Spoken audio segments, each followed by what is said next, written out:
Good morning, everyone. Thank you for allowing me to stand up here. I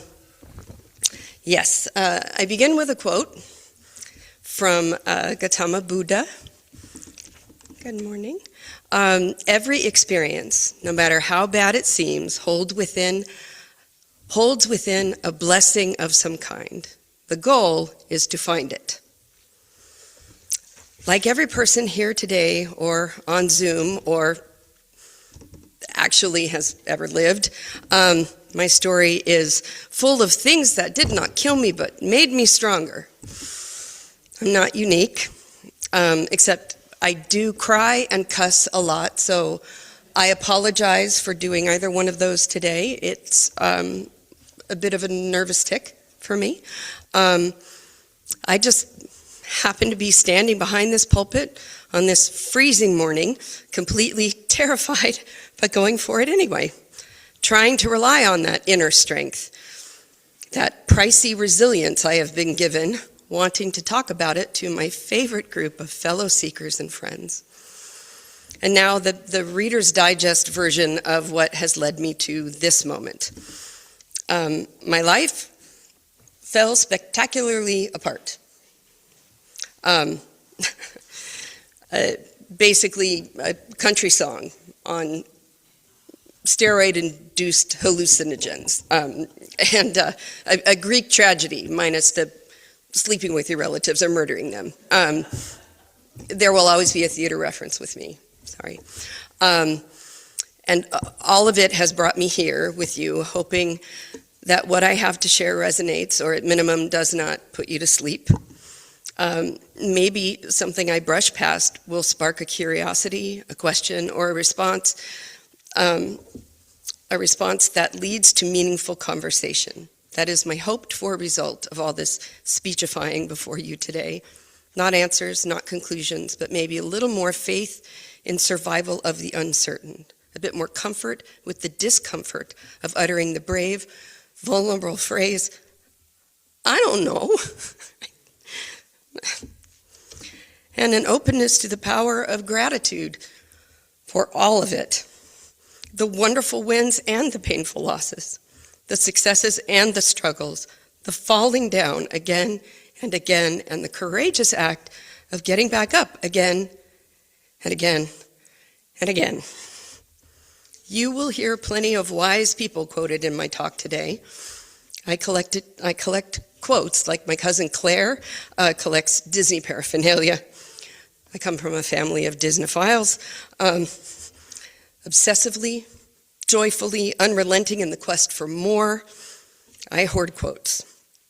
She hoards mouse ears. But unlike Claire's collection of mouse ears, I take my quotes down off the shelves and out and dust them off and revisit their meaning often. In my former life as a professor, and in every workshop or residency or theatrical event I've led, I start with a quote, a bridge into the main event of what we would discover and learn about that day. Quotes have always been my security blanket, wrapped around me to help cloak me in a sense of validity. Look, some ancient/recent /dead/living or stoic/hilarious/wise person said what I'm trying to say, but better. So I begin today, as advertised, with a quote from Pema Chodron. She is a native New Yorker, raised Catholic, and is now an ordained Tibetan Buddhist nun, who is the inspiration for the title of my message today. She is the author of dozens of books, and her most widely known is When Things Fall Apart, Heart Advice for Difficult Times. She states, "Letting there be room for not knowing is the most important thing of all. When there's a big disappointment, we don't know if that's the end of the story. It may just be the beginning of a great adventure. Life is like that. We don't know anything. We call something bad, we call it good, but really, we just don't know." Our worship committee, of which I am a member, decided to thematically organize our calendar around our 7 principles of Unitarianism. As you have no doubt totally noticed and absorbed into your consciousness, we put the principle of the month on the front of every Sunday bulletin. And we started with the first principle in October last year and have moved in order each month since then. And we will conclude with the seventh principle in April. May will be a test for all of you. I'm just kidding. We have asked our speakers to connect their topic in some way to the principle of the month they are speaking in. And I was no exception to that request. And last week, it was still January.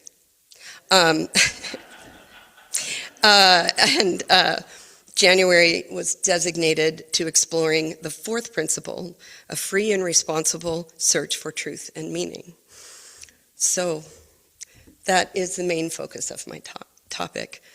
But in sitting and thinking about it this week, I actually discovered an interesting connection. Who knew? All the principles are connected and build upon each other. I know. Never too late to learn. So how do we do this free and responsible search for truth and meaning? How do we do that when faced with this great, I don't know, and the frustration that comes with that? Psychologists tell us that one of the deepest human needs is narrative coherence, the sense that our lives make sense, that the chapters connect. We aren't just memory collectors, we're storytellers. Without a story, our experiences can feel like overwhelming noise. But when we weave them together with reflection, kindness, and perspective, they begin to hum with meaning. Creating your life story doesn't mean rewriting the past. It means understanding it. It's how we turn pain into purpose, chaos into clarity, and ordinary days into a tale of becoming. But what about those chapters that don't make sense?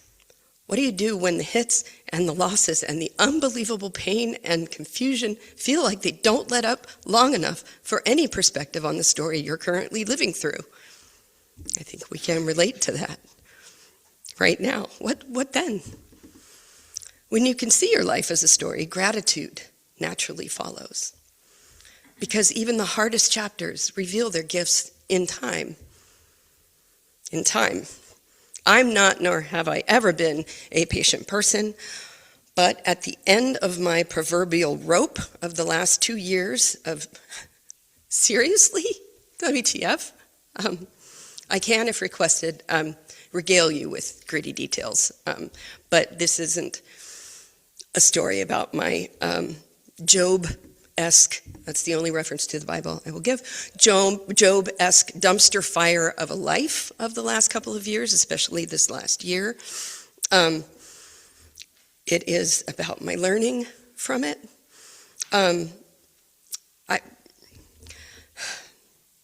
At the proverbial end of my rope, after a sickness I did not expect, after moving to a place I was not prepared for, after losing the dream job that I moved across the country for, and spending 2 months in a coma in Blessing Hospital. Thank you. You get it? And actually dying a couple times, finding my way back from a traumatic brain injury and waking up having to learn how to walk, talk, swallow, and living with a now permanent autoimmune disease that crushes me monthly. I started with the only thing I was capable of. I did as Franklin Roosevelt, another quote, advised. I tied a knot in that rope and I hung on. And I started coming to this church.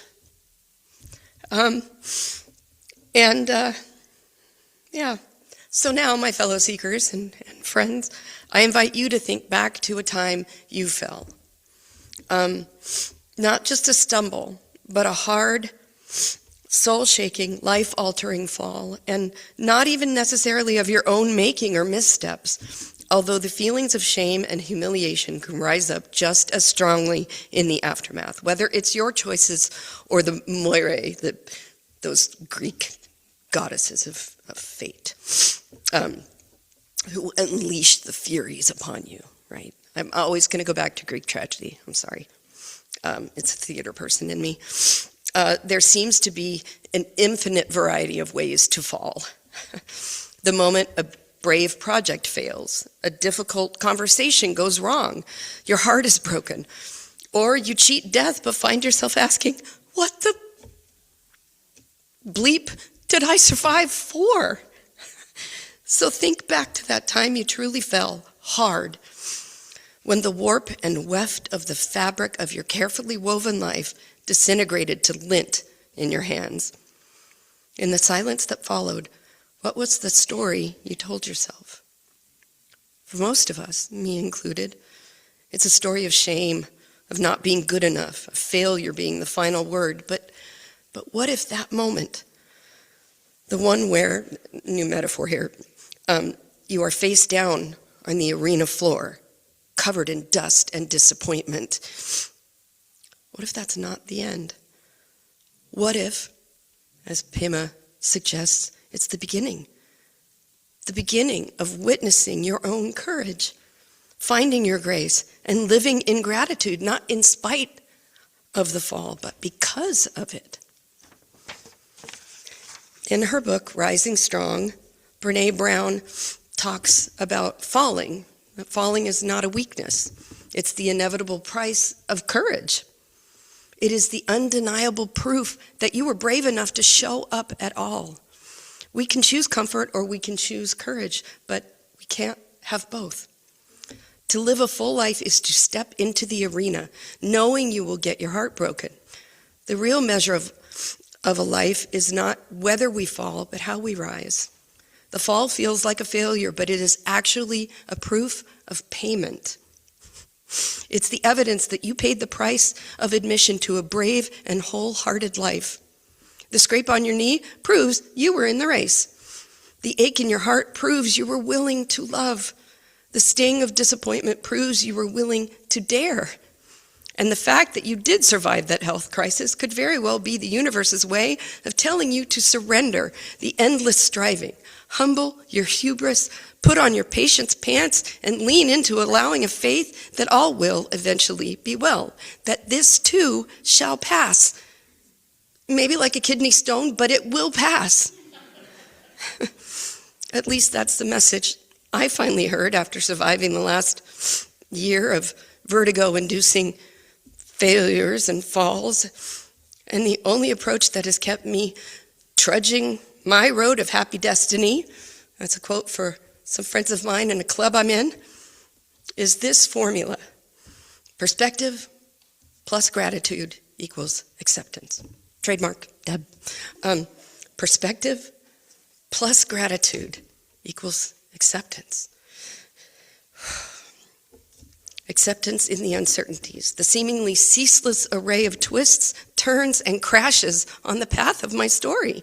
I can look back to those moments on the arena floor, the hospital floor, the bathroom floor, my bedroom floor.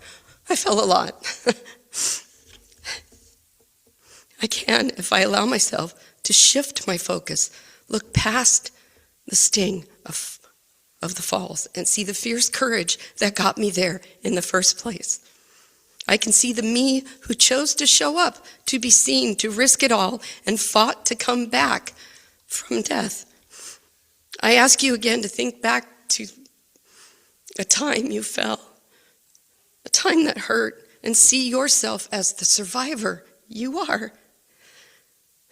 That person is the hero of your story. Take a moment to give thanks, not for the hurt or the failure itself, but for the courage that made it possible. Express gratitude every day, not for your perfections, but for your willingness to be gloriously, humanly, imperfectly brave. Because we all are. Terror is an apt word for that feeling of falling, of disintegrating on that arena floor. Terror, a fear that won't be rationalized away, a panic-inducing experience that threatens not just your ability to think, but also attacks your body in the process. Some people call it PTSD. It is real. There's a Buddhist parable about a young warrior in training, and her teacher tells her she has to do battle with fear. And the young warrior says, I don't think so. And the fear seems too aggressive, it's too big, it's too unfriendly. But the teacher insists it must be done and gives her instructions for the battle. And the moment comes, and the student and fear stand opposite each other, and fear is looking huge and really full of wrath. And the student nearly runs away, but she doesn't. Instead, she takes a step toward fear and bows deeply and asks fear, may I have permission to do battle with you? And fear responds and says, why, thank you for showing respect and asking my permission. And then the young warrior asks, how can I defeat you? And fear says, well, my weapons are that I get really close to your face and I talk really, really fast, and then you get all kerbobbled and you lose your nerve and you do whatever I say.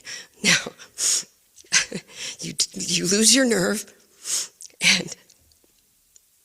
and you do what I tell you. And if you don't do what I tell you, I have no power. You can listen to me. You can have respect for me. You can even be persuaded by me. But if you don't do what I tell you, I have no power. And in that way, the little warrior defeats fear. It's a great parable. It's very wise and useful. My fear, my PTSD attacking the body as well, was not only coming right up to my face and talking fast, but it was showing its teeth and gnawing on my nervous system. And I was losing my battle with it after I got out of the hospital.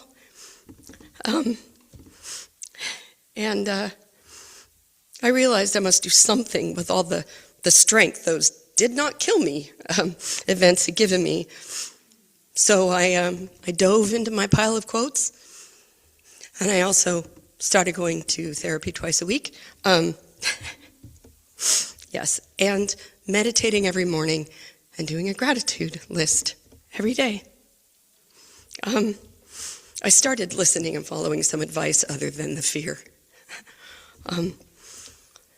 And one of the quotes I found, in the midst of winter, I found there was within me an invincible summer. Ah, yes, it's a nice thought. Pretty, easy to scroll past. But the man who wrote it wasn't selling inspiration. Albert Camus was staring into the existential abyss. He believed the universe is silent. It offers no inherent meaning, no cosmic purpose, no applause for your efforts. It just is. This sounds like the ultimate recipe for despair, but for Camus, it was the ultimate liberation, because if the universe provides no meaning, you are free to create your own. The invincible summer isn't a feeling you wait for. It's a fire you build, piece by piece, in the dead of winter.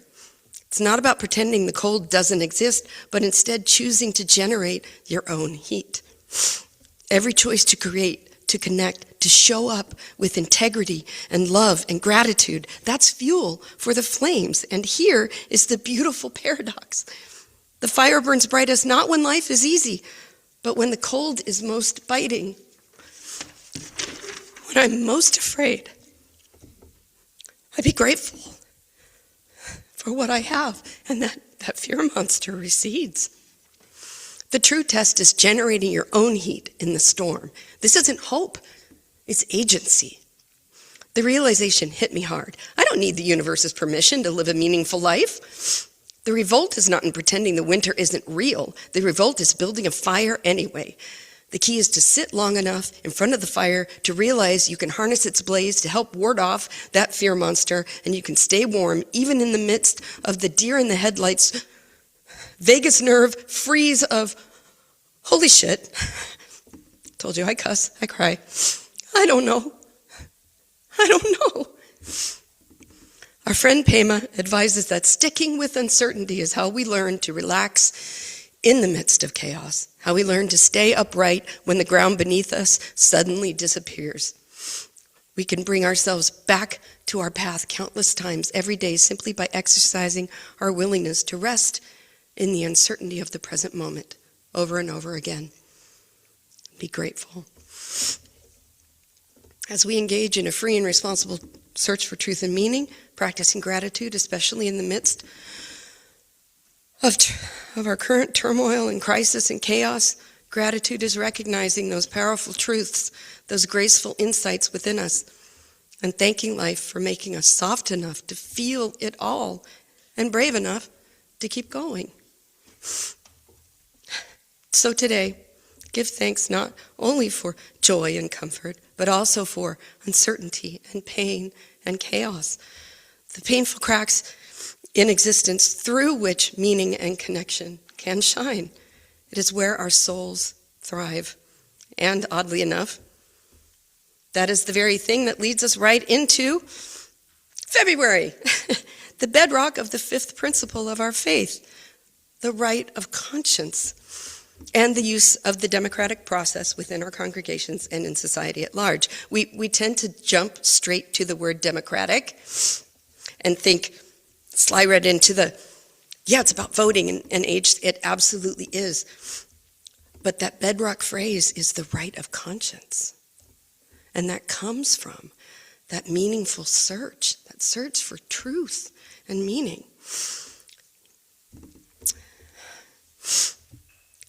It's definitely a huge part of it, the doing our civic duty and giving everyone a voice, absolutely.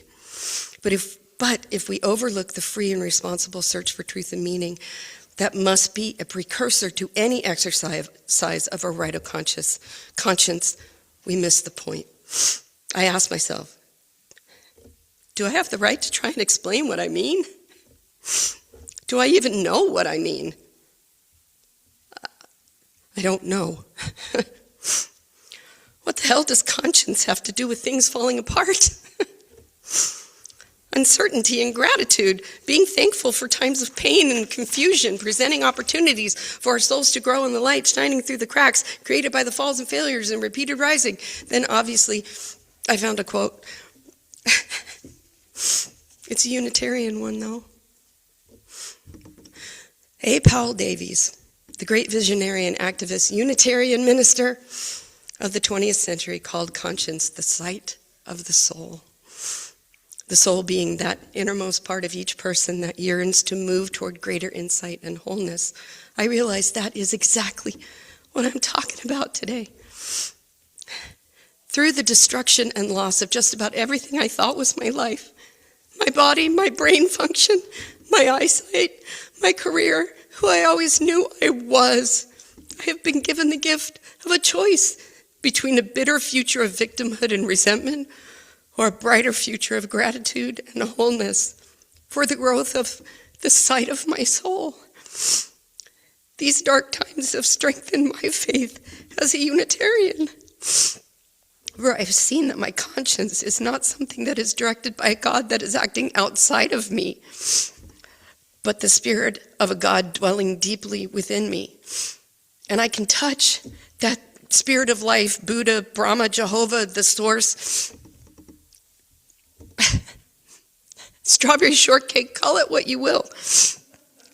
When I accept the falls, the uncertainty, the weird, wild, and wonderful journey my soul is on with a sense of gratitude for the story it is telling, I am in wonder at the person of integrity and conscience I am becoming because of it. I'm not done yet.